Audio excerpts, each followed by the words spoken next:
A mysterious body of texts came down to us from the ancient world, from Egypt.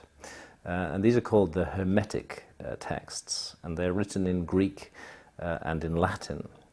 But in my opinion, what they do is they distill the essence of ancient Egyptian wisdom and knowledge, and they presented it in the new languages that were then dominating the world, the languages of Greek and Latin, because these texts originated about 2,000 years ago. And they purport to be dialogues between the god Hermes, who is simply the Greek form of the ancient Egyptian wisdom god Thoth, and his pupils, where he's giving them teachings. And what I'm going to read now is from the book called the Asclepius, where Hermes is in dialogue with his pupil Asclepius.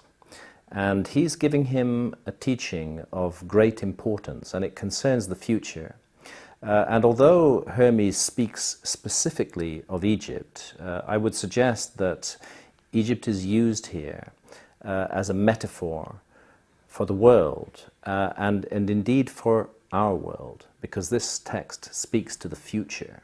And I think it speaks to our time, and it contains a warning, but also a message of hope.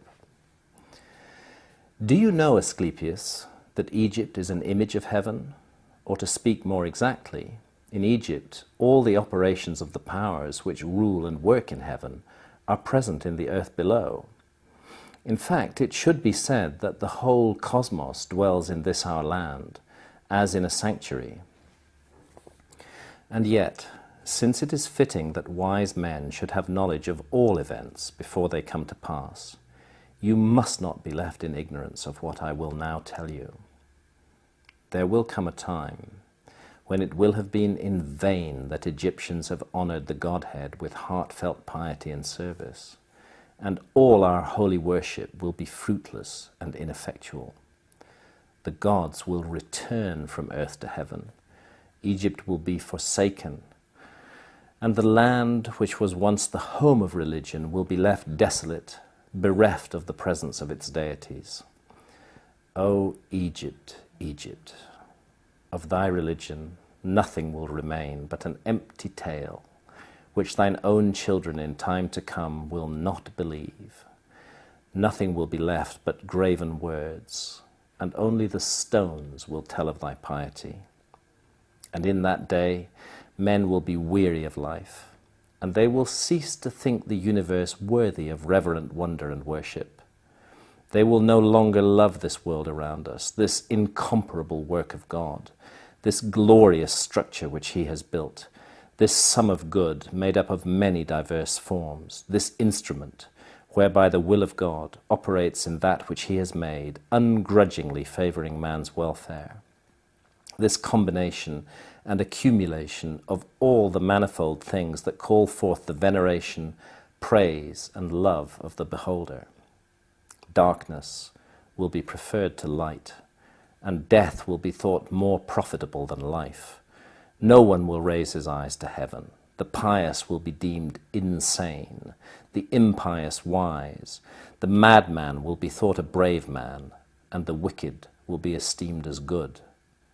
As for the soul, and the belief that it is immortal by nature, or may hope to attain to immortality, as I have taught you, all this they will mock, and even persuade themselves that it is false.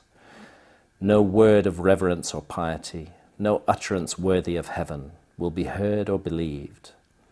And so the gods will depart from mankind, a grievous thing, and only evil angels will remain, who will mingle with men and drive the poor wretches into all manner of reckless crime, into wars and robberies and frauds and all things hostile to the nature of the soul. Then will the earth tremble, and the sea bear no ships. Heaven will not support the stars in their orbits.